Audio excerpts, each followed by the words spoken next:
मुझे अपना बना लो ना। तुम्हारी सेवा कोई न मेरा, मुझे अपना बना लो ना। बोले गुरुदेव भगवान की जय। आइए सीधे व्यासपीठ की शरण में चलते हैं। पूज्य गुरुदेव के पावन सानिध्य में आज हम सभी सुंदर द्वितीय दिवस की कथा श्रवण करेंगे। जय जय श्री राधे, हर हर महादेव, श्री शिवाय नमस्तुभ्यम।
विश्वनाथ भगवान की, महाकालेश्वर भगवान की, ओंकारेश्वर भगवान की, कुबेरेश्वर महादेव की। हर हर महादेव, हर हर महादेव, हर हर महादेव। काशी विश्वनाथ, ओगड़दानी, त्रिकालदर्शी, कैलाशी, अविनाशी भगवान शिव, जिनकी पुनीत पावन शिव महापुराण की कथा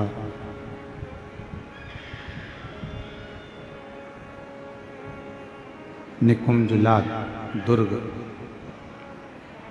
छत्तीसगढ़ की ये पवित्र धरा पर भगवान शिव की ही कृपा से ये पवित्र पावन शिव महापुराण की कथा आयोजित की गई। भगवान भूत वामन भूतेश्वर भगवान शिव, जो संपूर्ण जगत का कल्याण करने वाले हैं,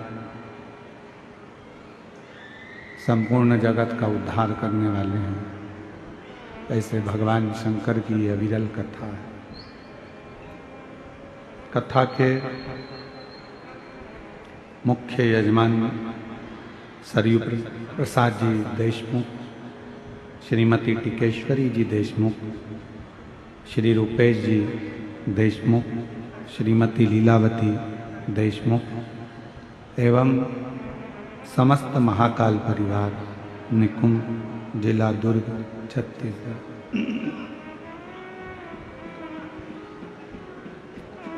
कथा में ही विराजमान सभी संत साधु गुरुजन,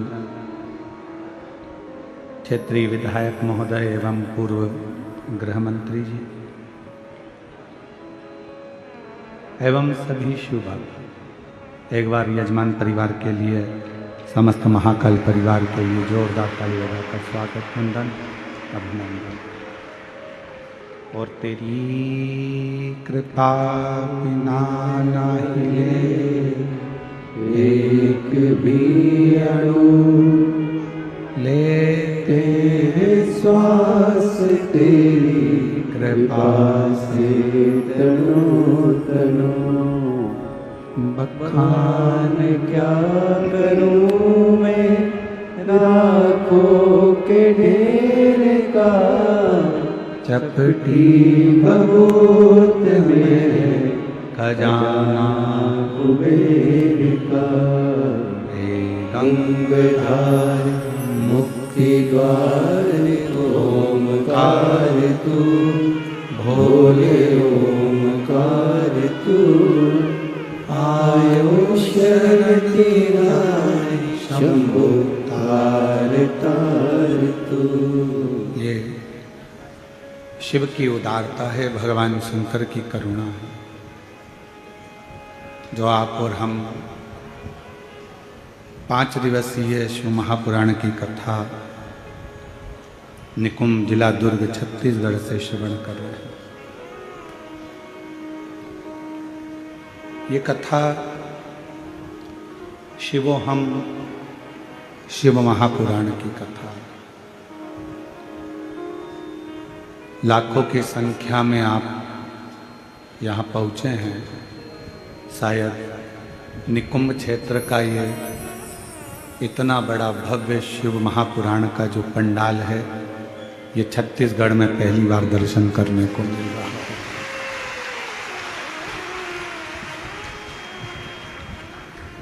और ये शिव की ही उदारता, भगवान शंकर की ही करुणा और उन्हीं की कृपा, उन्हीं की दया। कथा चल रही है शिवोहम शिव महापुराण, अर्थात शिव कहीं दूसरी जगह नहीं है। शिव को ढूंढने के लिए अपने भीतर खोज करना पड़ेगा।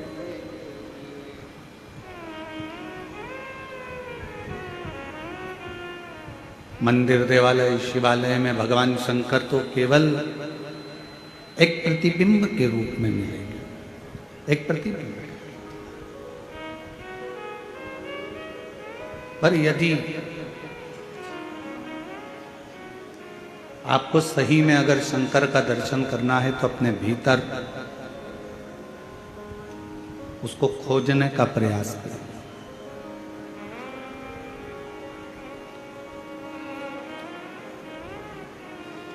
पूरी जिंदगी मनुष्य सुख को खोजता है,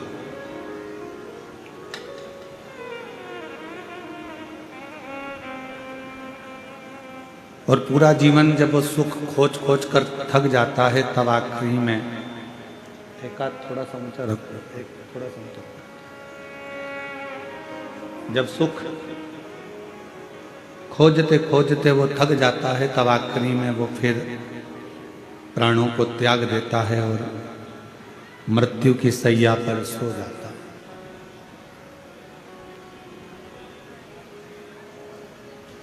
अब लोग कहते हैं कि ओम शांति शांति शांति, जीवात्मा के लिए शांति पाठ करते हैं, उसको शांति देते हैं जब वो चला गया।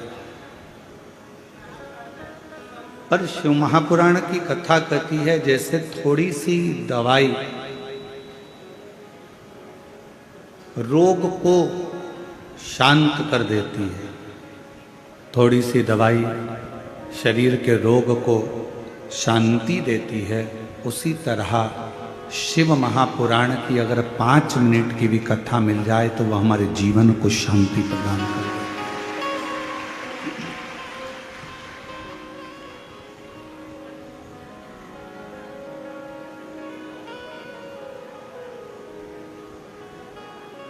शिव पुराण आपको धन देगी कि नहीं देगी ये हमको नहीं मालूम।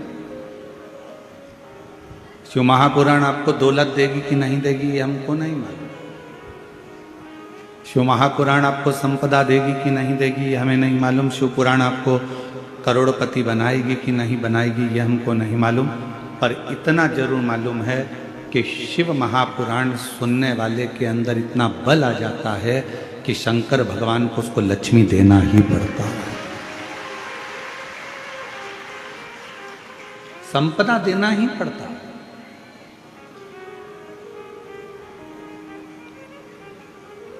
और खाली न जाता कोई दर से तुम्हारे, खाली न जाता कोई दर से तुम्हारे।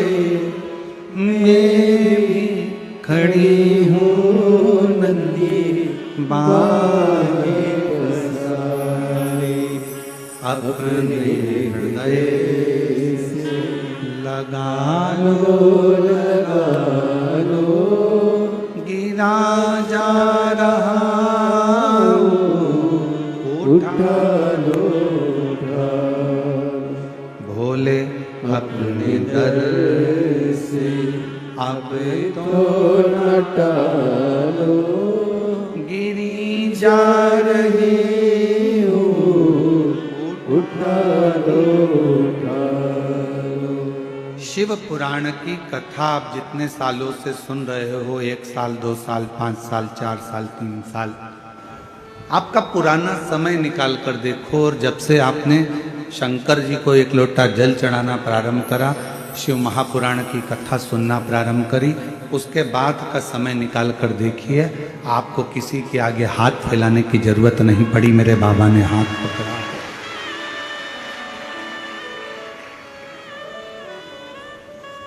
आपको कहीं जाना नहीं पड़ा, आपको किसी के आगे हाथ नहीं फैलाना पड़ा। मेरे भोले बाबा ने, मेरे शंकर भगवान ने आपका हाथ पकड़ा। इसलिए भगवान शिव जी से कहना, तुम हमें धन दो चाहे नहीं दो, हमें संपदा दो या ना दो, हमें वैभव दो ना दो, हमारे को कुछ दो चाहे ना दो, गाड़ी बंगला दो चाहे ना दो, पर शंकर जी से कहना हमें हमारे घर में अच्छे संस्कार देना, जिससे हम भगवत भजन में लगेंगे तो आपकी कृपा से हमें दौलत अपने आप मिलती चले। हम अपना परिश्रम, हम अपनी मेहनत, हम अपना संघर्ष कर सके, हम अपनी मेहनत, अपनी लगनता से आगे बढ़ सके। आज का जमाने में लोग संघर्ष कम करते हैं और विचार ज़्यादा करते हैं कि कहीं से हमको ऐसा कोई महाराज मिल जाए जो कोई जड़ी बूटी ऐसी दे दे कि हमारे पास में धन बढ़ जाए। मेरी जीजियों, दुनिया में कोई ऐसा महाराज पैदा नहीं हुआ जो तुमको कहीं से गड़ा हुआ धन दे देगा। आपकी मेहनत से बड़ी दुनिया में कोई दौलत नहीं है, आपके संघर्ष से बड़ा कोई धन नहीं। आप जितनी मेहनत करेंगे, आप जितना परिश्रम करेंगे,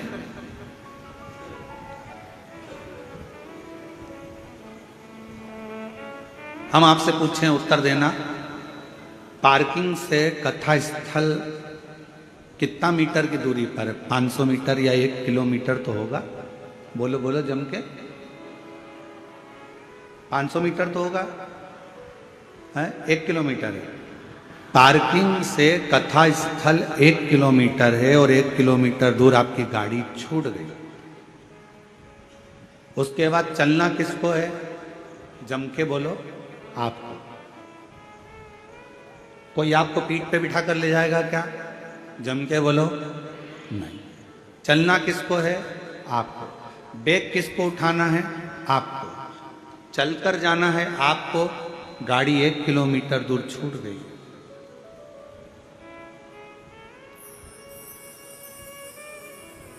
आपको बढ़ना है, आगे बढ़ते जाना। गाड़ी पीछे छूट गई है। संसार, परिवार, कुटुंब, कबीला, नाते, रिश्ते, ये एक पार्किंग तक तुम्हारा साथ देंगे। उसके बाद तो तुम्हें अकेले चलते जाना है और अपनी मंजिल तक पहुंच जाना। रिश्तेदार भी एक पार्किंग तक तुम्हारा साथ देंगे। पार्किंग आई, रिश्तेदार उतर गए, वहीं गाड़ी छोड़ दी। नातेदार, कुटुंब, कबीला, हमारे अपनों और पराये सब एक पार्किंग तक साथ देंगे। उसके बाद में आपको अकेले मंजिल तक पहुंचना। फिर वहां कोई दूसरा नहीं है।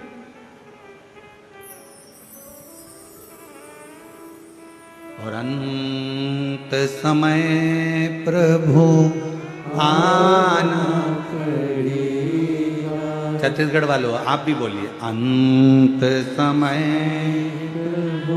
आना पड़ेगा।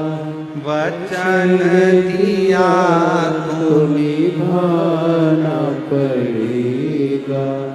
आए ना आए प्रभु कुटुंब कबीला, अंत समय प्रभु आना पड़ेगा। वचन दिया तो निभाना पड़ेगा। कोई आएगा नहीं आएगा इसका कोई गारंटी नहीं। कोई आपका साथ देगा कि नहीं देगा इसकी कोई गारंटी नहीं। पर इतना जरूर है, आपने अगर मेरे देव अधिदेव महादेव का नाम लिया है, शंकर को 1 लोटा जल चढ़ाया है और अपने धैर्य को बांध कर रखा है और अपने परिश्रम को, अपने कर्म को करते रहे हो, तो फिर कोई आए चाहे ना आए, मेरा महाकाल राजा, मेरा त्रिपुंडधारी त्रिलोकीनाथ, मेरा कुबेरेश्वर बाबा आपके पास जरूर है। वो आपकी मेहनत के साथ।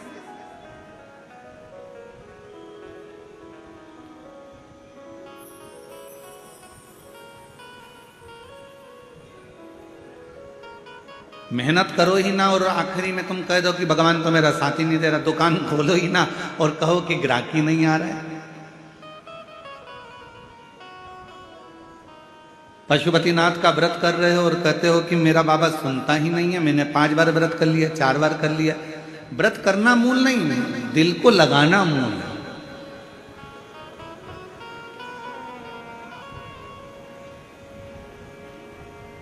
कितना सुंदर कहा है।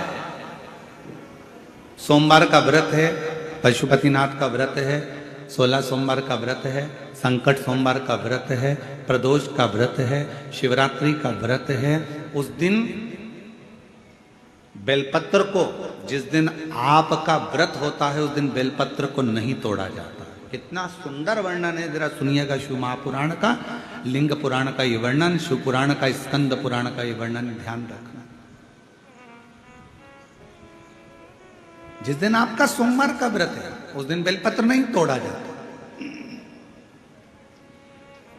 जिस दिन आपका पशुपतिनाथ का व्रत है, उस दिन आप बेलपत्र नहीं तोड़ोगे वृक्ष से। जिस दिन आपका प्रदोष का व्रत है उस दिन बेलपत्र नहीं तोड़ो। जिस दिन आपका 16 सोमवार का व्रत है उस दिन बेलपत्र नहीं तोड़ो। जिस दिन संकट सोमवार का व्रत है, शिवरात्रि का व्रत है, जिस दिन आप शंकर भगवान का तीज का व्रत, छठ का व्रत, भगवान शंकर का कोई भी व्रत अगर आप धारण करते हैं तो उस दिन बेलपत्र को व्रत करने वाले व्यक्ति को नहीं तोड़ना चाहिए। व्रत आज है तो बेलपत्र को एक दिन पहले तोड़कर रख लेना चाहिए। क्यों? ऐसा हमारा शास्त्र, हमारा विधान, हमारे पुराण, हमारे वेद क्यों वर्णन करते हैं? किस लिए वर्णन करते हैं? क्यों कहा गया कि प्रदोष के दिन, जिस दिन आपका व्रत है उस दिन आप कोई सा भी व्रत हो, आपका सोमवार का व्रत है, आपका शिव जी का अगर कोई व्रत कर रहे हो तो उस दिन आप भगवान शंकर को चढ़ाने के लिए बेलपत्र मत तोड़ो, एक दिन पहले तोड़ो। क्यों कहा गया? हमारे शास्त्र क्यों कहते हैं कि पशुपतिनाथ का व्रत कर रहे हो तो बेलपत्र को एक दिन पहले तोड़ना, सोमवार का व्रत कर रहे हो तो बेलपत्र को एक दिन पहले तोड़ना, प्रदोष का व्रत कर रहे हो तो एक दिन पहले बेलपत्र को तोड़ना। एक दिन पहले उस बेलपत्र को क्यों तोड़ा जाता है? जिस दिन हमारा व्रत रहता है उस दिन हम बेलपत्र क्यों नहीं तोड़ सकते? तो हमारा शास्त्र कहता है, शिव महापुराण वर्णन करती है कि जिस बेलपत्र की पूजन आप साल भर में अगर एक दिन भी आपने बेलपत्र को जल चढ़ाया है, एक दिन भी बेलपत्र को नमन करा है, एक दिन भी बेलपत्र के वृक्ष को यदि तुमने पूजा है, साल भर में एक दिन भी आपने अगर बेलपत्र की आराधना करी है, तो आप जब जब सोमवार का व्रत रखती हो, प्रदोष का व्रत रखते हो, आप जब जब शिवरात्रि का व्रत रखते हो, आप जब संकट सोमवार का व्रत रखते हो, पशुपति व्रत रखते हो, तो तुम्हारे उस व्रत को सफल बनाने के लिए बेलपत्र का वृक्ष भी तुम्हारे लिए व्रत रखता है, जिससे तुम्हें उस फल की प्राप्ति।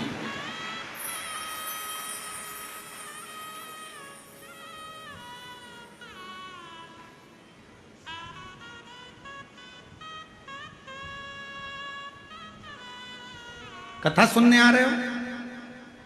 घर के बाहर बेलपत्र का पेड़ है, कथा श्रवण करने जा रही हूं, बेलपत्र का वृक्ष है।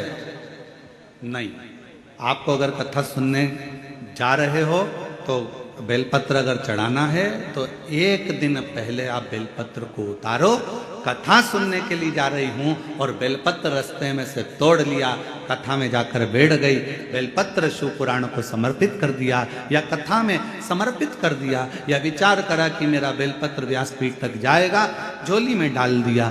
ध्यान रखना, कथा सुनने के लिए आ रही हो, सामने बेलपत्र का वृक्ष दिख गया, उसको झुककर प्रणाम करो, नमन करो और कहो, मेरे बाबा, मेरे शंभु, आपका दर्शन कर कर जा रही हूं। मैं जानती हूं इस बेलपत्र के वृक्ष में गौरी शंकर हैं, मैं जानती हूं इस बेलपत्र के वृक्ष में नारायण लक्ष्मी है, मैं जानती हूं इस बेलपत्र के वृक्ष में 64 योगनियां है, मैं जानती हूं इस बेलपत्र के वृक्ष के तने में स्वयं कुबेर बैठकर साधना करता है। इस बेलपत्र के वृक्ष को मैं नमन करती हूँ।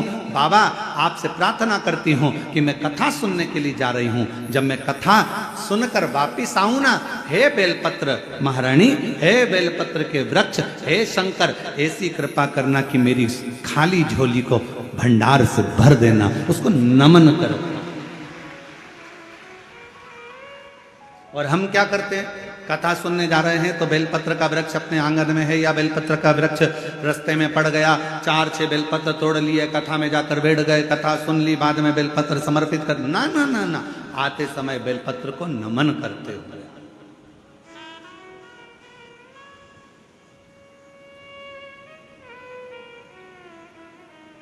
प्रणाम करते हुए,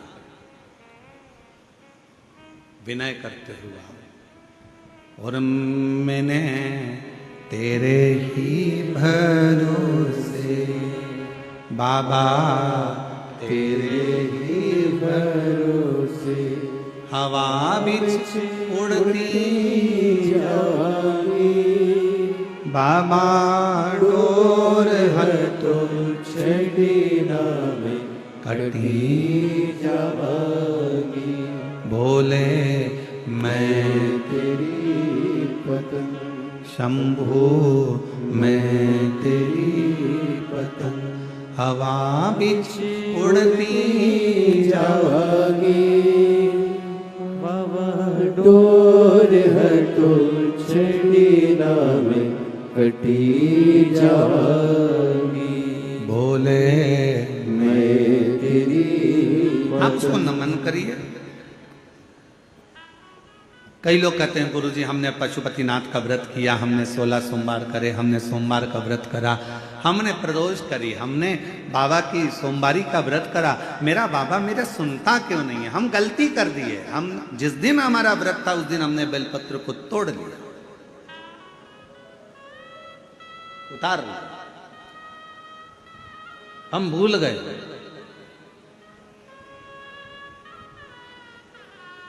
हम सबसे कहेंगे अगर YouTube पर हमारी पूर्व की कथा डली हो, एक पुष्प शिव महापुराण की कथा, त्रिपुंड शिव महापुराण की कथा, बेलपत्र शिव महापुराण की कथा, जब पुरानी जो YouTube पर हमारे YouTube पर अगर डली हो तो वो कथा को आप निकालना, उसको एकांत में बैठकर थोड़ा सा श्रवण करना कि पुष्प का महत्व क्या है। कौन सा फूल जमीन पर गिरा हुआ भी शंकर को स्वीकार होता है।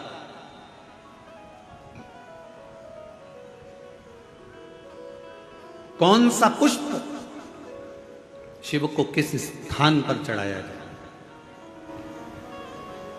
क्यों सोमवार, अष्टमी और ये अन्य जितनी तिथियां होती हैं, अमावस्या, पूर्णिमा, प्रदोष, चतुर्दशी, त्रयोदशी, ऐसा वर्णन उसमें आता है कि इन दिन बेलपत्र को नहीं तोड़ा जाता। अष्टमी, नवमी, ये तिथियां हैं, क्यों नहीं तोड़ा? इसलिए क्या कारण है कि इन तिथियों पर बेलपत्र को नहीं तोड़ा जाता? तो कहा जब हम रोज बेलपत्र को जल चढ़ाते हैं, शंकर की आराधना करते हैं, तो बेलपत्र के वृक्ष के नीचे बैठकर देवता भी हमारे कल्याण की कामना करते हैं।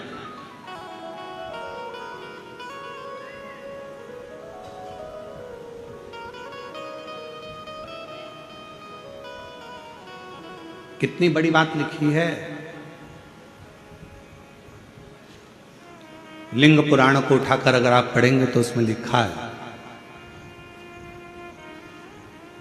1.25 किलो सोने के सिंहासन पर,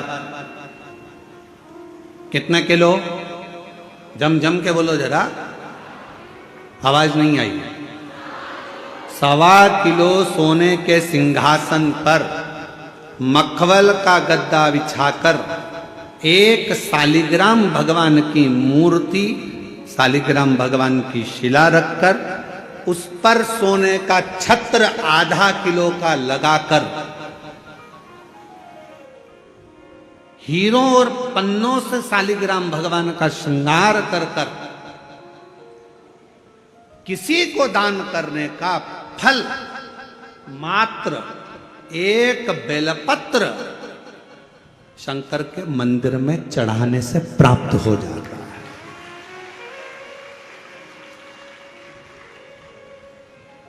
कितने किलो सोने का सिंहासन? बोलो बोलो जम के बोलो जरा। 1.25 किलो। छत्र कितने का? 0.5 किलो। हीरे, रतन, माणिक, मोती, सोने से जड़े हुए शालिग्राम भगवान को सिंहासन पर रखकर दान करने का जो पुण्य होता है, 1000 अश्वमेध यज्ञ का बराबर का जो पुण्य होता है, हजारों सर्वोत्तम यज्ञ करने का जो पुण्य होता है, सोम यज्ञ करने का जो पुण्य होता है, वो एक बेलपत्र शंकर भगवान को चढ़ाकर भगवान शिव को अर्पित करने से प्राप्त हो जाता है। और ऐसा यज्ञ का फल मेरा विश्वास कहता है, मेरे छत्तीसगढ़ वासियों के लिए, मेरे संपूर्ण देशवासियों के लिए, मेरे संपूर्ण विश्व में रहने वाले शिव भक्तों के लिए, ये मेरा दिल कहता है कि इतना बड़ा दान मेरा मन करता है कि आप सब हफ्ते में कम से कम एक दिन ऐसा आता होगा कि आप भी एक बेलपत्र शंकर को चढ़ाते होगे, तो समझ लेना कि आपने भी अश्वमेध यज्ञ, सोम यज्ञ और स्वर्ण सिंहासन, स्वर्ण छत्र का दान अपने जीवन में कर लिया।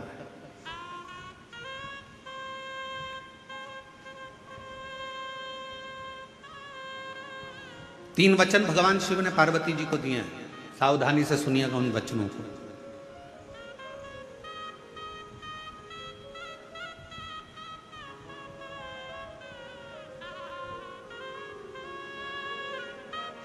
2 वचन तो काशी के हैं और 1 वचन अमरनाथ की गुफा का। 3 वचन मेरे भगवान शंकर ने पार्वती जी को दिए हैं, जिसमें से 2 वचन काशी के हैं कि काशी में शंकर भगवान से पार्वती जी कहती हैं जिस पति पत्नी में आपस में झगड़ा हो उसमें प्रेम बढ़े, ये वचन दीजिए। शिव जी ने वचन दिया पति पत्नी अगर झगड़ा करेंगे तो उनमें आपस में प्रेम बढ़ेगा। झगड़ा करने के बाद प्रेम बढ़ता है, स्नेह बढ़ता। दूसरा वचन दीजिए काशी में अगर कोई मरेगा तो उसको गुरु मंत्र तुम्हें देना पड़ेगा, तारण मंत्र तुमको देना पड़ेगा। शंकर भगवान ने वचन दिया कि काशी के अंदर अगर कोई मरेगा तो उसको तारण मंत्र मैं दूंगा, तारक मंत्र मैं दूंगा। और अमरनाथ की गुफा में 3रे नंबर का वचन भगवान शंकर ने दिया, शिव जी ने दिया। बाबा जग कल्याण के लिए 1 वचन चाहिए। क्या? भूल से भी अगर कोई एक बेलपत्र का स्पर्श मात्र कर ले, स्पर्श मात्र कर ले, अगर भूल से भी अगर कोई बेलपत्र को छू ले या बेलपत्र का स्पर्श कर कर आपकी आराधना में या किसी को दान में दे दे तो वो संसार सागर में दूसरी बार जन्म ना ले, वो आपके धाम में जाकर विराज में। वचन दीजिए। पुनरपि जननम पुनरपि मरणम के प्रपंच से छुड़ा देता है एक बेलपत्र का पौधा।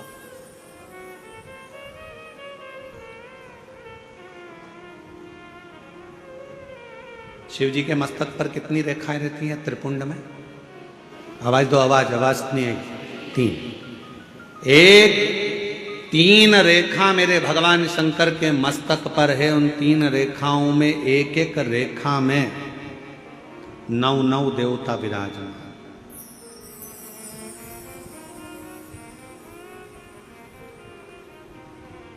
एक रेखा में 9 देवता, दूसरी रेखा में 9 देवता, तीसरी रेखा में 9 देवता।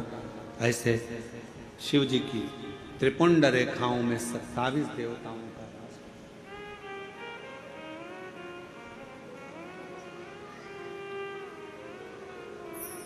पूरे एक त्रिपुंड में आप रोड पर से चल के आते हो, बहुत सारे तिलक लगाने वाले आपको मिलते हैं। उन्होंने अपनी थाली में फूल रख रखा है, ऐसा फूल रख रखा है, उस फूल से आपका पूरा सिर रंग देते हैं। बोलो बोलो सही है कि गलत है? अरे बोलो तो जम के।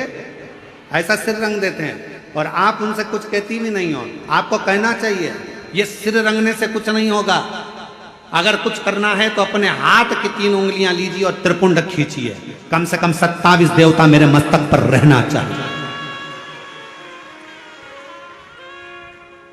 27 देवता मेरे मस्तक पर रहना चाहिए। चंदन की, भस्म की, रौली की, मौली की।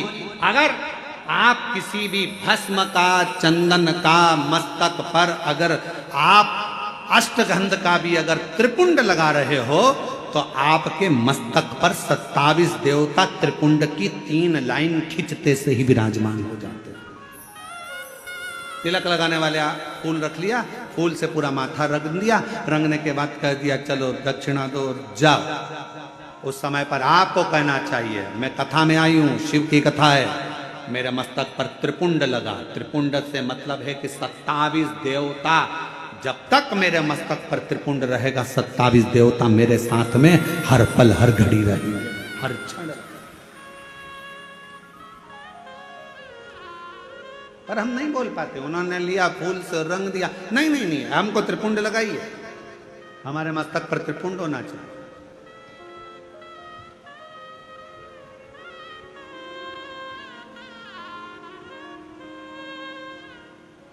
शिव जी के मंदिर जा रहे हो, भगवान शंकर का जल है, उसको भी मस्तक पर त्रिपुंड के भाव से लगा सकते। भस्म है, भाव से लगा सकते।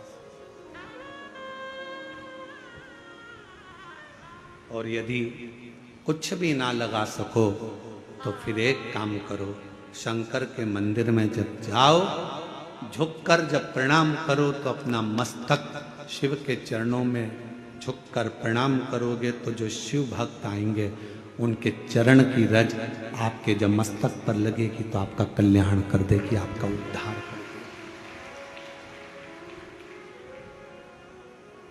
कल्याण कर देगी।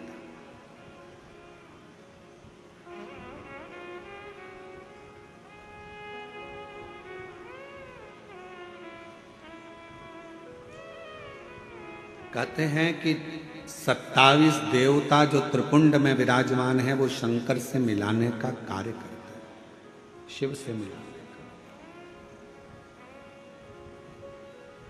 बाकी सी लटक गई नैनों में अटक गई, कब तुम दर्श दिखाओगे।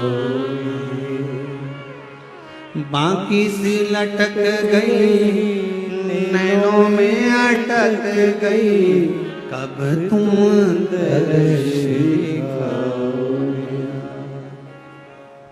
हिचक्याना रुके भोलेनाथ, मने थारी याद सतावे। ओ काशी के भोलेनाथ, मने थारी याद सतावे। याद सतावे रुदन आवे, याद सतावे रुदन आवे, याद सतावे। ओ काशी के भोलेनाथ, मने थारी याद सतावे। ओ काशी के भोलेनाथ, मने थारी याद सतावे।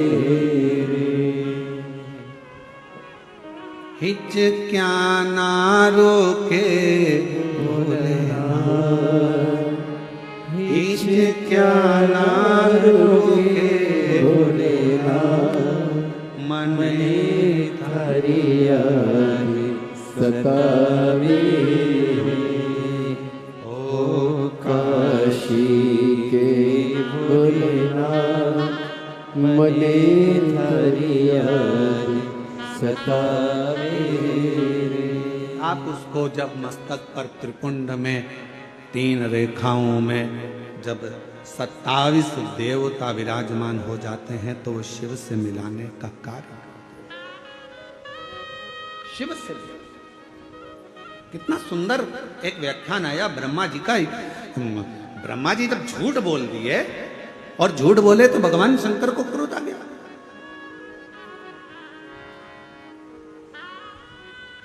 पांव का नख तोड़ा, काल भैरव प्रकट करा, काल भैरव ने अपने हाथ का नख तोड़ा, ब्रह्मा जी का सिर काट दिया। सिर लुढ़कते लुढ़कते गया तो कर्मनाशा नदी बन गई, जो आज भी उत्तर प्रदेश में बहती है।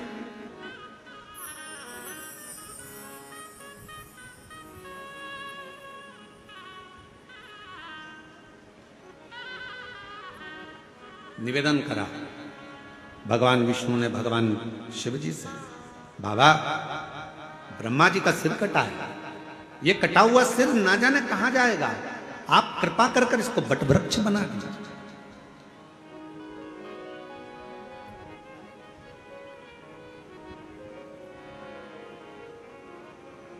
इसको बट वृक्ष बना दो, आप करुणा करो, इसको बड़ का पेड़ बना दो, बट वृक्ष बना दो।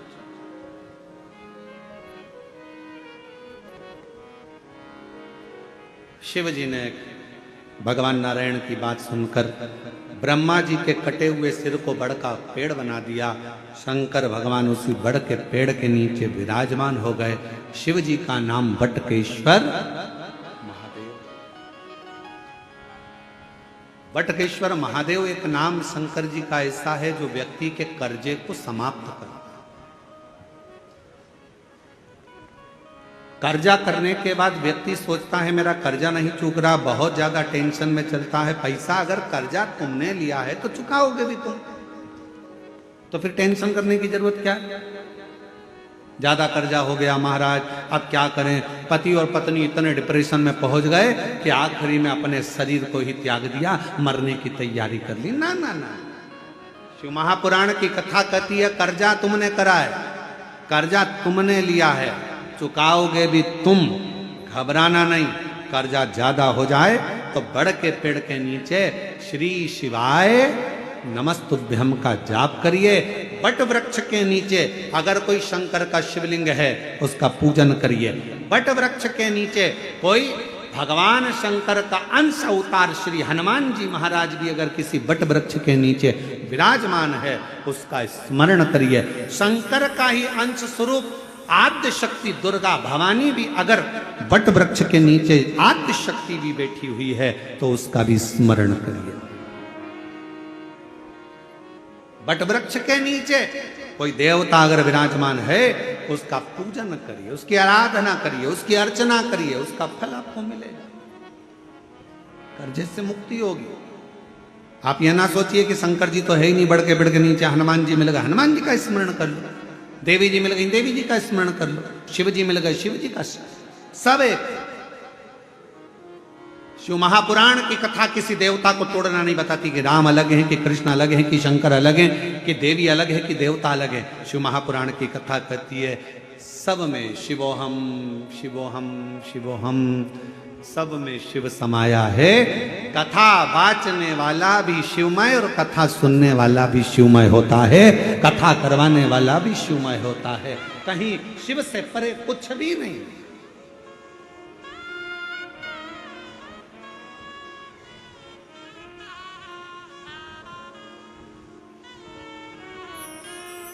और मेरे भोले तेरा सहारा है, मेरे भोले तेरा सहारा है, मेरी नैया का तू किनारा है, मेरी नैया का तू किनारा है।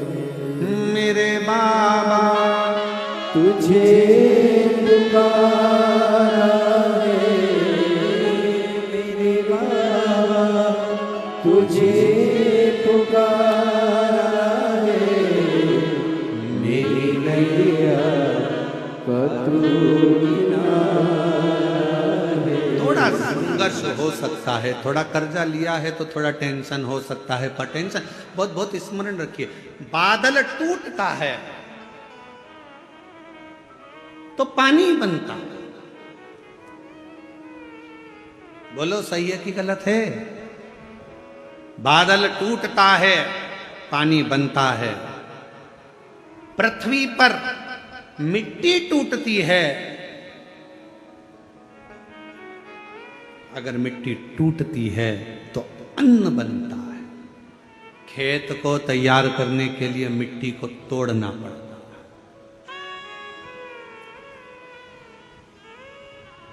और वो बीज जो मिट्टी में गया है, वो मिट्टी में बीज टूटता है तो पेड़ बनता है। बादल टूटा पानी बना, मिट्टी टूटी फसल बनी, बीज टूटा पेड़ बना। और इंसान जब टूटता है तो कोई अच्छा इंसान बनता है। किसी ने गाली दी, टूटना मत ही, वो तोड़ेगा तुमको। गाली दिए, अपशब्द कहा, ताने दिए, बहुत आड़ा टेढ़ा बोला, खूब बद्दुआ दी, खूब श्राप दिए, खूब आड़ा टेढ़ा बोला, वो आपको तोड़ रहा है। और जब जब टूटा है तब तक कुछ ना कुछ बना है, कुछ ना कुछ। अगर कोई तुम्हें तोड़ रहा है तो चिंता ना करना, अपशब्द कह रहा है चिंता ना करना, गाली दे रहा है चिंता ना करना, ताने दे रहा है चिंता ना करना। तुम जब अंदर से टूट जाओगे, टूटने के बाद जब कुछ बनोगे, निखरोगे, तो दुनिया उस चमक को देखकर स्तब्ध रह जाएगी कि इतना चमकता है टूटने के बाद। सास ने गाली दे दी, तुमने पलटकर जवाब दे दिया, उत्तमता नहीं है। बहू ने अपशब्द कहा तो सास ने पलट कर जवाब दे दिया, उत्तमता नहीं है, इस मामले में श्रीमद् भागवत को पढ़ना चाहिए।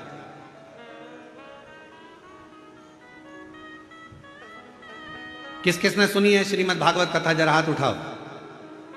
जिन जिन्होंने भागवत सुनी है जरा हाथ उठाओ। सब लोग सुनी है? सबने रख लो। द्रौपदी का चरित्र सुना है कि नहीं सुना है? अरे बोलो तो जम के। सुना है। क्या सुना था द्रौपदी के चरित्र में? द्रौपदी के सोते हुए 5 पुत्रों का वध कर दिया था अश्वत्थामा। बोलो सही है?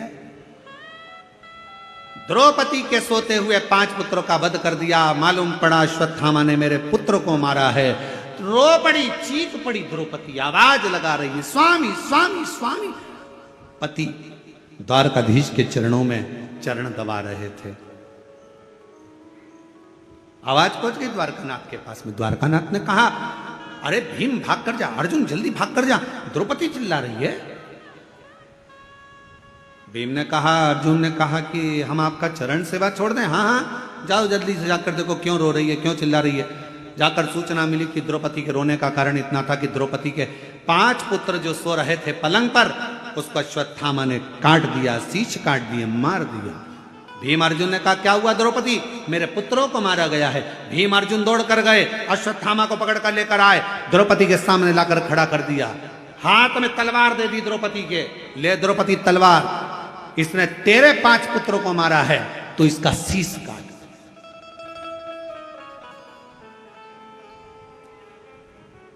सुनिए श्रीमद् भागवत। अरे बोलो तो। ए द्रौपदी, इसने तेरे बेटों को मारा है तो इसका शीश काट। ये ले तलवार, और तलवार लेकर काट शीश, मार दे। द्रौपदी तलवार को नीचे फेंक दी। द्रौपदी ने तलवार को नीचे फेंका,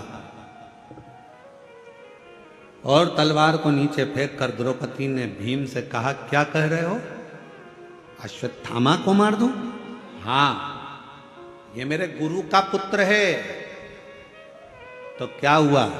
इसने तेरे पुत्र को मारा था तो गुरु के पुत्र को मार दे। द्रौपदी मुस्कुरा कर कहती है, स्वामी, कोई कुत्ता यदि हमको काट लेता है तो हम कुत्ते को नहीं काटते हैं। काटते हैं? होता है अपनी इधर ऐसा। हमने तो कभी मध्य प्रदेश छत्तीसगढ़ में ऐसा नहीं देखा कि कुत्ता अपन को काटे तो अपन कुत्ते को काटे। और कहीं ऐसा होता हो तो बात दूसरी है कि कुत्ता काटे तो अपन कुत्ते को काट लो, बिच्छू अपन को काटे तो अपन बिच्छू को काट लो, सांप अपने को काटे तो अपन सांप को काट लो। ये हमारा सनातन धर्म नहीं सिखाता, ये मेरा शंकर की कथा नहीं सिखाती कि कोई कुत्ता यदि हमको काटे तो हम कुत्ते को काटें। ये श्रेष्ठता नहीं है। शिव महापुराण की कथा कहती है, कोई अपशब्द कहे, कोई ताने दे, कोई गाली दे, कोई आड़ा टेढ़ा बोले, उस समय पर द्रौपदी जैसा विचार रखना, तलवार को नीचे पटक देना और कह देना कि समय आएगा सब बताएगा। इसके मस्तक पर लगी हुई मणि को निकाल लो। भीम ने अश्वत्थामा के मस्तक की मणि को निकाल लिया। अश्वत्थामा के सिर पर घाव हो गया। वो घाव अश्वत्थामा आज तक नहीं भर पाया, सारी दुनिया में घूमता है। हमने तो सुना है छत्तीसगढ़ में एक शंकर जी का मंदिर ऐसा है जहां पर अश्वत्थामा आज भी आता है। छत्तीसगढ़ की भूमि पर एक शिव का मंदिर ऐसा है जो पहाड़ों पर, पर्वतों पर, अमरनाथ केदारनाथ जैसा पहाड़ों के मध्य में है, और वहां आज भी अश्वत्थामा आता है और वहां के दियों का घी लेकर अपने मस्तक पर लगाता है। जरा विचार करिएगा, जो घाव अश्वत्थामा के मस्तक पर हुआ वो आज तक नहीं भराया। अपशब्द कहने वाले की जिंदगी में एक घाव उसकी दिल में अपने आप हो जाता है, वो जीवन भर मरते दम तक नहीं भरा पाता है। कुत्ता काटे, आप कुत्ते को मत काटो। अब शब्द कहने वाले से शब्द ना कहिए, गाली देने वाले को गाली ना दीजिए, आड़ा टेढ़ा बोलने वाले को आड़ा टेढ़ा ना कहिए। थोड़ा धैर्य रखिए, थोड़ा इंतजार करिए, थोड़ा। अपने कर्म से पीछे मत हटो, अपना कर्म चलते चलते करते चलो। बस एक काम करना कि मत बुरे कर्म कर बंदे, वरना पछताएगा। भगवान की आंखों से तू बच नहीं पाएगा, तू बच नहीं नहीं पाएगा। अरे ओ अज्ञानी मत करना, अरे ओ अज्ञानी मत करना। तेरे कर्म का फल भी तू ही पाएगा, जैसा किया तूने तेरे आगे आएगा। मत बुरे कर्म कर बंदे, वरना पछताएगा। भगवान की आंखों से तू बच नहीं पाएगा, तू बच नहीं पाएगा। ये उसकी उदारता से मिला शरीर है। कोई गलती हमारे द्वारा होती है और हम दोष दूसरे को देते हैं। पशुपति व्रत नहीं करा, पशुपति व्रत, और व्रत करने के बाद अगर फल नहीं मिला तो दोष दे दिया, भगवान तो हमारी सुन ही नहीं रहा, भगवान तो हमसे रूठ कर बैठा है, ना जाने मैंने किसका बिगाड़ा कर दिया, कौन को ऐसा क्या कह दिया कि भगवान मेरा साथ ही नहीं दे रहा। नहीं, गलती हमारी, हमने जरूर पशुपति व्रत वाले दिन बेलपत्र को तोड़ लिया होगा, बच्चों से कहकर तोड़वा लिया होगा, और वो बेलपत्र लेकर हम शिव के पास गए होंगे। हमारी साधना में से एक अंश कम पड़ गया होगा। मैंने सोमवार का व्रत करा और बड़े प्रेम से संकट सोमवार 16 सोमवार करे, 16 सोमवार मैंने भूखे रहकर करे, जरा सा दूध लेकर, चूरमा लेकर, प्रसाद लेकर, बेलपत्री लेकर, एक मिश्री की डली लेकर मैंने संकट सोमवार 16 सोमवार करे। बाबा ने मेरी नहीं सुनी, उसमें गलती मेरी होगी। मैंने सोमवार के दिन शाम को 16 सोमवार की पूजन कर रही थी और सुबह बेलपत्र तोड़वा लिया जरूर, इसलिए बाबा ने मेरी एक आराधना में थोड़ी सी चूक रह गई। आप आए नहीं, सुबह हो गई, मेरी पूजा की थाली धरी की। क्यों आते नहीं? अपराध मेरा बताते नहीं। मेरी आराधना में कौन सी कमी रह गई? क्या कमी रह गई मेरी आराधना में? कौन सी भूल रह गई मेरी आराधना में? नहीं तो तू तो सुनने वाला, त्रिकालदर्शी, कैलाशी, अविनाशी, तेरा तो केवल नाम का स्मरण करने पर तू तार देता। एक पत्र है, अच्छा है, देखिए।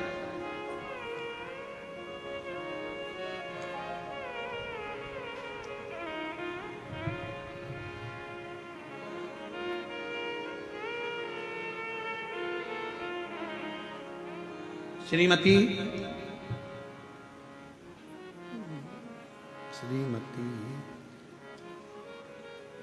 क्या लिखा है? चलो पत्र में पढ़कर सुनाओ। एक तो नाम श्रीमती छाया है, छत्रा, अच्छा, श्रीमती छत्रा साहू, सेक्टर 11 भिलाई से आई हो। कहीं बैठी हो तो हाथ हिला सकती हैं। 2022 से कथा सुन रही। गुरुदेव, मेरा बेटा को 15 साल से मिर्गी का झटका आता था। 15 साल से मिर्गी का झटका आता था। बाबा की ऐसी कृपा हुई, बेलपत्र, शिव को एक लोटा जल और शिव महापुराण, कहीं बैठी हो तो बेलपत्र लेने के लिए आ सकती है। छत्रा साहू, सेक्टर 11 भिलाई से आ सकती है। बाबा की ऐसी कृपा हुई, 15 साल से जो मिर्गी का झटका मेरे बेटे को आता था, बाबा की कृपा से उसका झटका आना बंद हो गया। मैं बाबा को यहाँ प्रणाम करने के लिए आया। विश्वास, शिव की आराधना।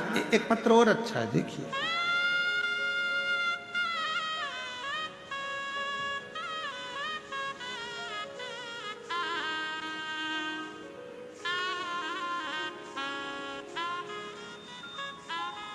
कस्तूरी यादव, पति लव यादव, पता ग्राम रसायण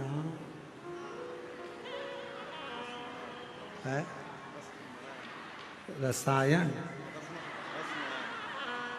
अरे तुम समझ गए ना, हाँ बस जान दो, ठीक है। कस्तूरी यादव, लव यादव, ग्राम देश देश देश, जिला दुर्ग, छत्तीसगढ़, ठीक है। मोबाइल नंबर ये। एक लोटे जल का क्या वर्णन करूं गुरुदेव। मेरे पति का अचानक तबीयत बहुत खराब हो गया। पत्र पढ़ रहे हो ना, है दिख रहा है टीवी पर, ठीक है। तबीयत खराब हो गया, कहीं बैठी हो तो आ सकती हैं। कहाँ पहुंचे थे। मेरे पति का अचानक तबीयत खराब हो गया। जांच कराने पर पता चला कि लीवर 80% तक डैमेज हो गया है, और लीवर डैमेज हो गया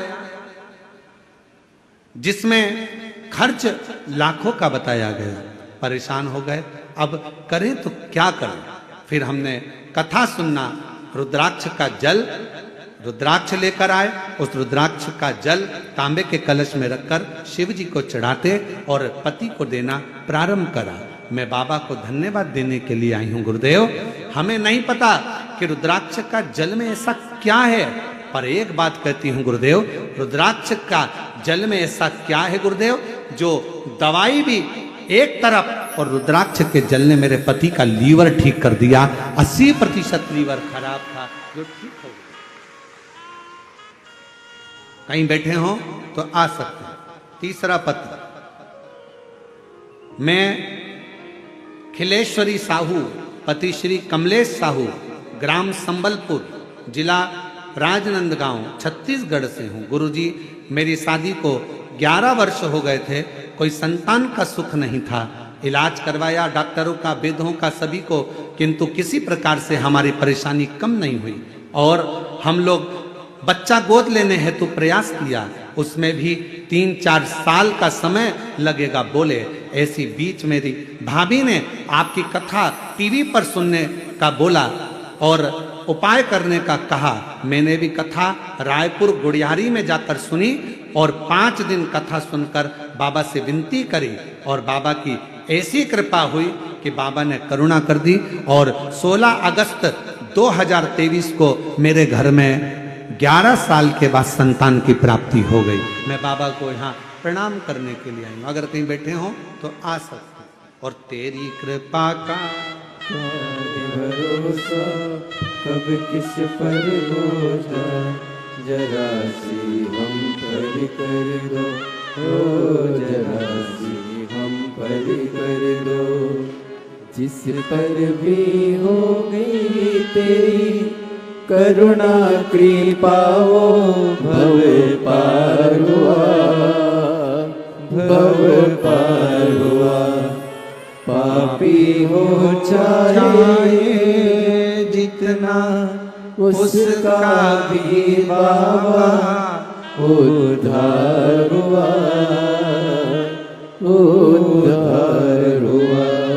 और गिद्ध अजामिल कणिका जैसे मेरे मन को भाए, जरा सी हम पर कर दो, ओ जरा सी हम पर कर दो।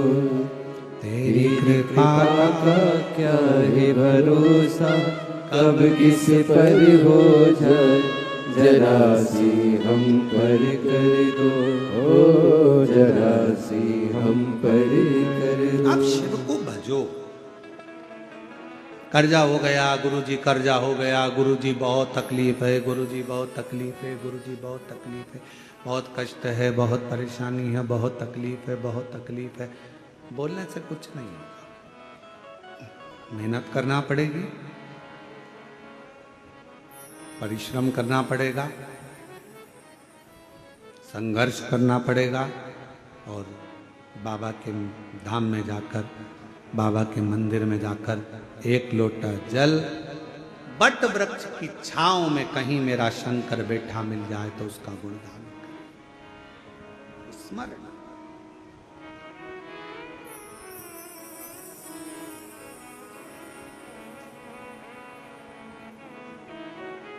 ध्यान देना थोड़ा सा। 3 वचन मेरी माता पार्वती जी ने शिव जी से मांग लिया। पहला वचन कौन सा था काशी का? आपस में पति पत्नी का झगड़ा हो तो प्रेम बढ़े। झगड़ा प्रेम को बढ़ा देता है।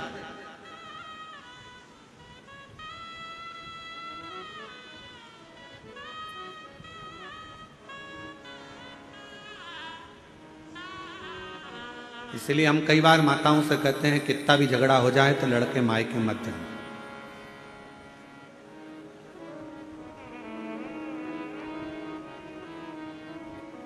लड़ लो, झगड़ लो, खूब लड़ लो, तुमसे जितना बन सके उतना लड़ लो, पर निवेदन है कभी भी बात बंद मत करो।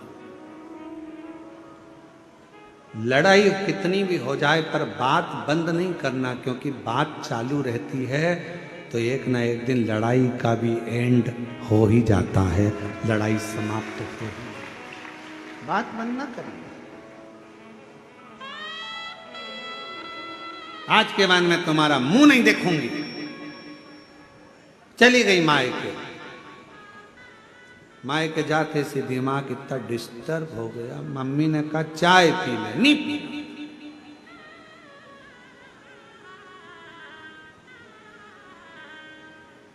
अब बोल के आई थी तुम मेरे से बात मत करना और ना मैं तुम्हारा मुंह देखूंगी। और मायके आ गया, बात ही नहीं कर।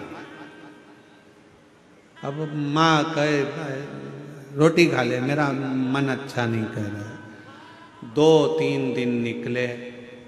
अब हम तो भजन गा रहे हैं, ओ काशी के भोलेनाथ मने थारी याद सतावे। और जो झगड़ा कर गई है अपने माए के, वो भी याद कर रही है।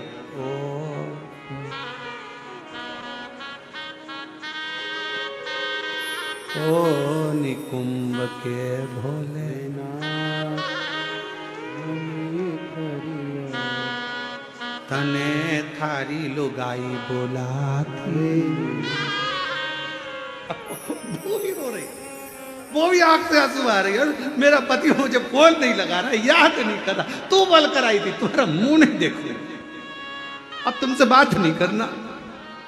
अरे लड़ाई कितनी भी हो जाए, कुछ भी हो जाए, पर मायके नहीं जाऊंगी, यहीं रहूंगी, छाती पे मूंग दलूंगी, पर यहीं रहूंगी। और जितनी लड़ाई हो जाए ना, खाना बंद मत करो, क्योंकि एनर्जी उसी से आती है। अब मालूम पड़े लड़ाई में तुमने कह दिया मैं खाना भी नहीं खाऊंगी ना, लाई बेटी लाई बेटा लाया, मम्मी मम्मी मम्मी थोड़ा सा लो, मम्मी थोड़ा सा लो, मम्मी थोड़ा सा, मम्मी के नहीं खाना, बैठ क्या वाले जाके खाना बंद कर दिया। अब तुम इतना लड़ोगी तो तुम्हारे में एनर्जी तो पूरी आना चाहिए ना, इसलिए कम से कम जिस दिन लड़ाई हो उस बार 4 बार खाओ, बल तो पूरा आना चाहिए। आ जाइए। और बाकी सी लटक गई और नैनों में अटक गई, कब तुम दर्श दिखाओगे। बाकी सी अटक गई, नैनों में अटक गई, कब तुम दर्श दिखाओगे। क्या नवे भोलेनाथ मने थारी याद सतावे। पति का लीवर खराब हो गया था, शिव जी की कृपा से डॉक्टरों ने लाखों रुपए का बोला था ऑपरेशन का, पर बाबा की कृपा से पुनः लीवर काम करना प्रारंभ करा। एक बार जोरदार ताली बजाकर साथ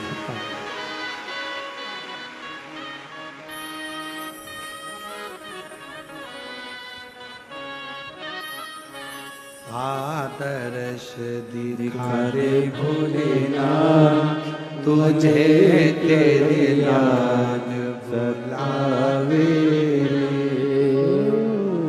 आदर्श दिखा रे भोलेनाथ, तुझे तेरे याद बुलावे। आदर्श दिखा रे भोलेनाथ, तुझे तेरे आँख बुलावे।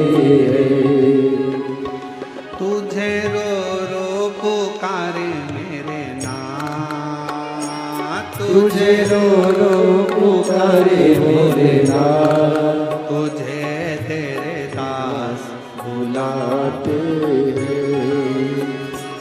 आदर्श दिखा दे भोलेनाथ, तुझे तेरे याद बनाते हैं।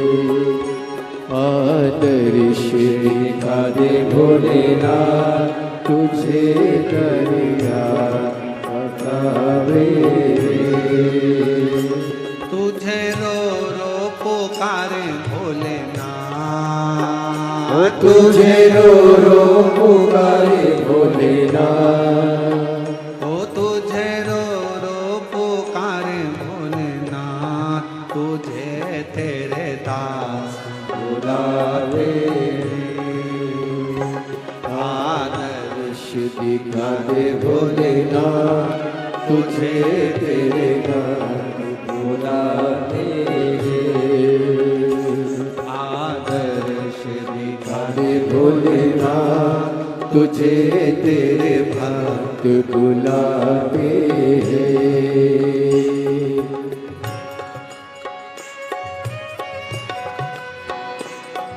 दोनों हाथ पीछे वाले भी, सारे जितने भी हैं।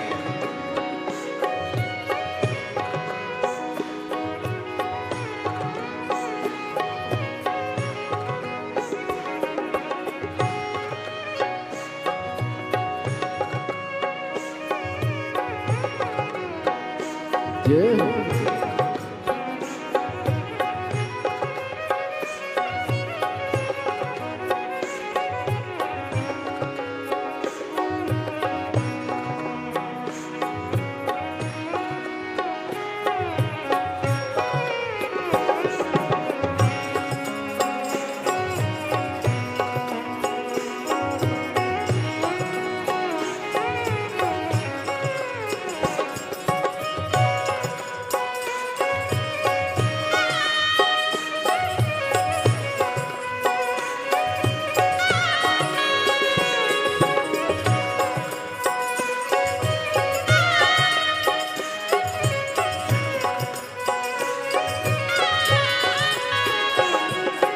आँखों के आंसू सूख चुके हैं, अब तो दर्श दिखा दे। आँखों के आंसू सूख चुके हैं, अब तो दर्श दिखा दे। कब से खड़े हैं दर पर तेरे, मन की प्यास बुझा दे। कब से खड़े हैं दर पर तेरे, मन की प्यास बुझा दे। तेरी लीला निराली भोलेनाथ, तेरी लीला निराली भोलेनाथ, तुझे तेरे लाल बुलाते हैं। आदर्श दिखा दे भोलेनाथ, तुझे तेरे लाल बुलाते हैं। तुझे रो रो पुकारे मेरे नैन, तुझे रो रो पुकारे मेरे नैन, ओ तुझे रो रो पुकारे मेरे नैन, तुझे रो रो पुकारे मेरे नैन, तुझे तेरे लाल बुलाते हैं। आदर्श दिखा दे भोलेनाथ, तुझे तेरे भक्त बुलाते हैं। आदर्श दिखा दे भोलेनाथ, तुझे तेरे नाम बुलाते हैं।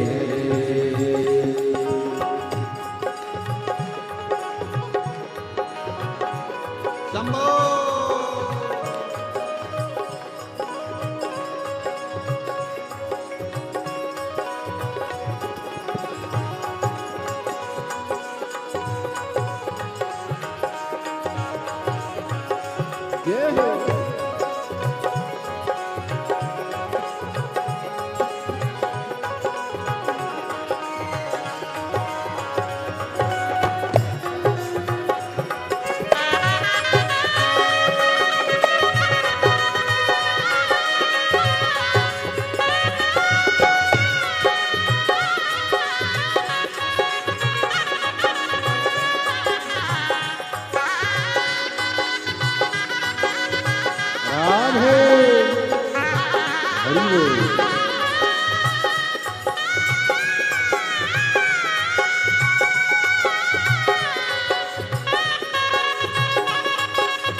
बीच भंवर में नैया पड़ी है, आकर तू पार लगा दे।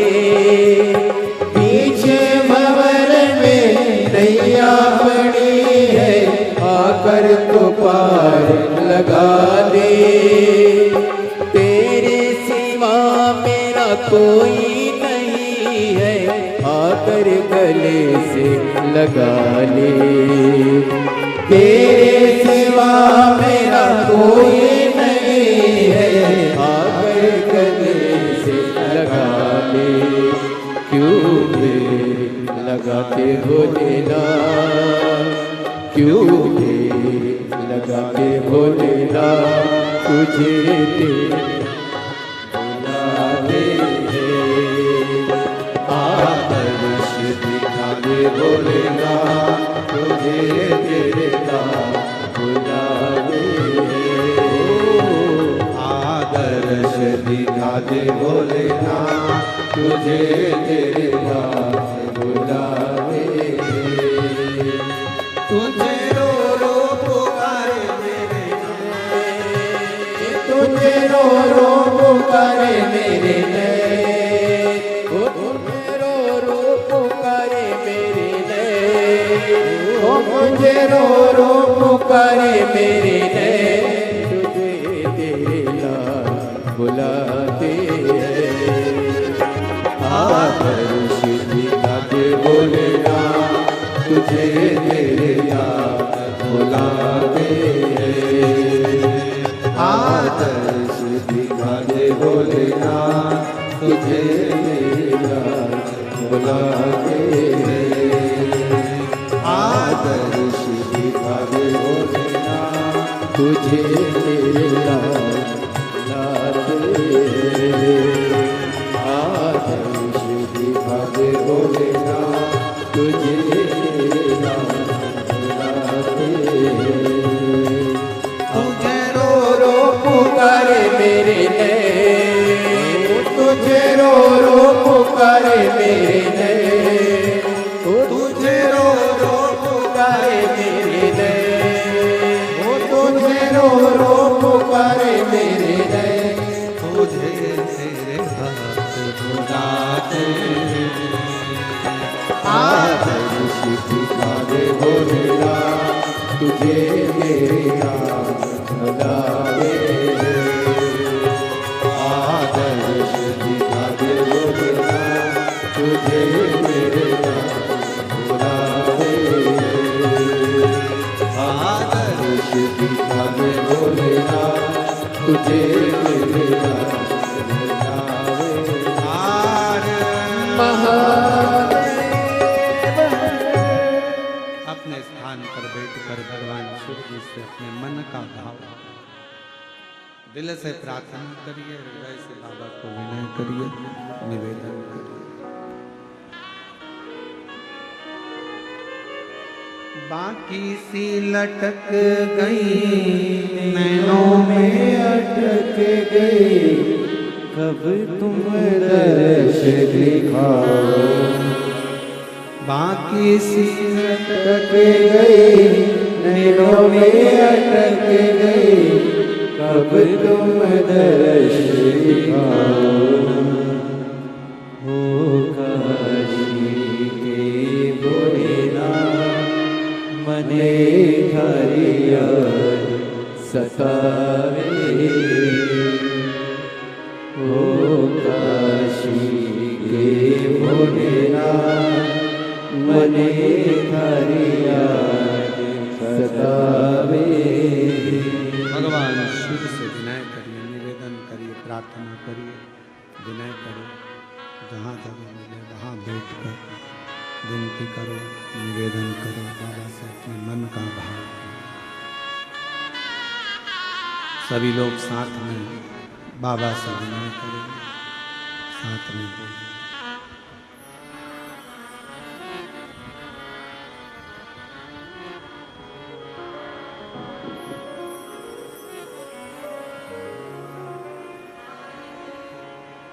श्री शिवाय नमस्तुभ्यं, श्री शिवाय नमस्तुभ्यं, श्री शिवाय नमस्तुभ्यं, श्री शिवाय नमस्तुभ्यं, श्री शिवाय नमस्तुभ्यं। भोला सब दुख काटो हारा, ओ भोला सब दुख काटो हारा। शिव शंकर जपो तेरी माला, भोले बाबा जपो तेरी माला। भोला सब दुख काटो हारा, ओ भोला सब दुख काटो हारा। देश है मंगल मंगलकारी, देश है मंगल मंगलकारी। शमशान वासी हमारा, शमशान वासी हमारा। ओ भोला सब दुख काटो हारा, ओ भोला सब दुख काटो हारा।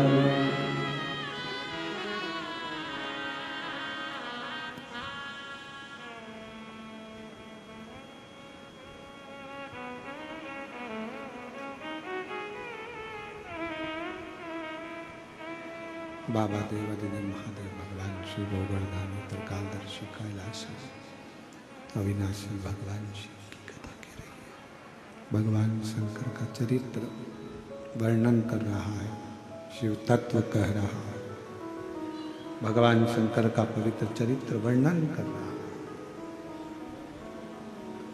जिस दिन अपना व्रत हो उस दिन बेलपत्र को ना तोड़ना।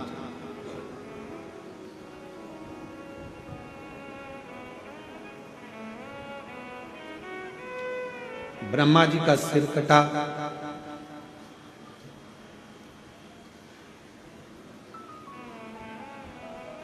बट वृक्ष का पेड़ बना, शिव जी का उसके नीचे निवास हुआ। शिव जी का नाम बटकेश्वर महादेव। कौन से महादेव? बटकेश्वर।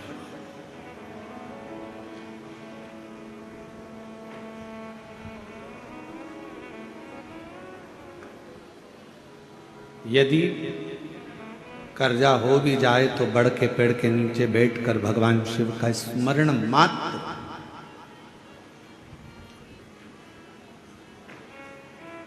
तीन वृक्ष कहे हैं।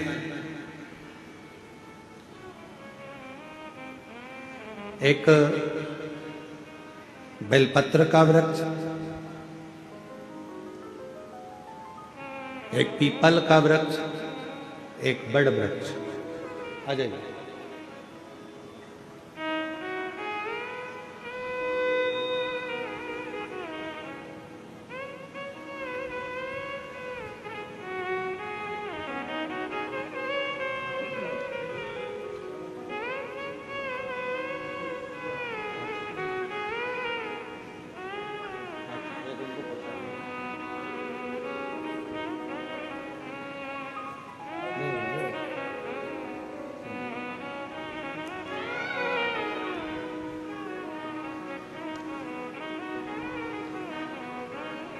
एक बेलपत्र का वृक्ष है, एक पीपल का वृक्ष है, एक वट वृक्ष।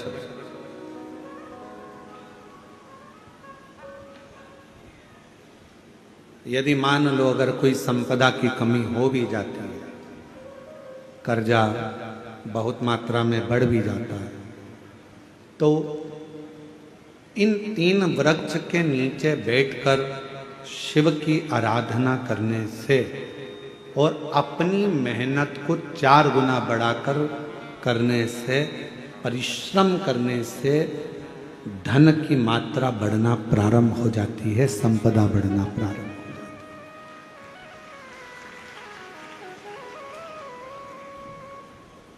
पर इन सब में सबसे मूल है आपका परिश्रम, आपकी मेहनत, आपका संघर्ष।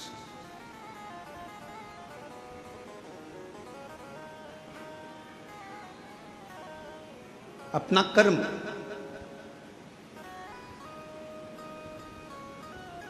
ब्रह्मा जी का सिर कट गया,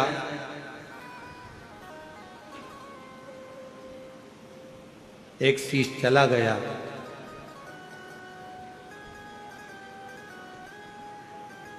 भगवान नारायण ने भगवान शिव से कहा, जो शीश रहे हैं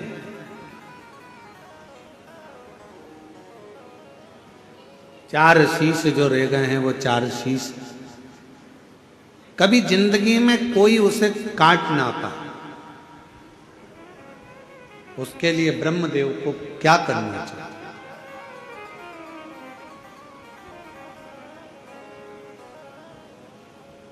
तब स्वयं भगवान शंकर ने कहा, ब्रह्मा के मस्तक पर शिव त्रिपुंड लगे, 27 देवता जो त्रिपुंड की 3 लाइनों में, 27 देवता जो त्रिपुंड की 3 लाइनों में विराजमान हो जाते हैं, तो उस शीश को काटने वाला संसार में जन्म नहीं ले पाता। एक त्रिपुंड में वो बल होता है, एक त्रिपुंड के अंदर वो शक्ति होती है। और फिर निवेदन करें, जितने भी माताएं यहाँ कथा सुन रही हैं, जितने भाई शिव महापुराण की कथा में आए हैं, जितने जीजा जीजियाँ यहाँ आए हैं, बच्चे बेटा बेटी, मेरे बुजुर्ग माता पिता यहाँ आए हैं, या जितने भी शिव भक्त इस कथा को आस्था चैनल के माध्यम से, फेसबुक यूट्यूब के माध्यम से अगर श्रवण कर रहे हैं, तो निवेदन करूं कि शिव मंदिर का चढ़ा हुआ मात्र जल भी अगर आपके मस्तक पर सींचन हो जाता है, या उस शंकर भगवान के चढ़े हुए जल का हम आचमन मात्र कर लेते हैं, तो हमारे शरीर की सारी इंद्रियों को वो जल साथ कर चलता है।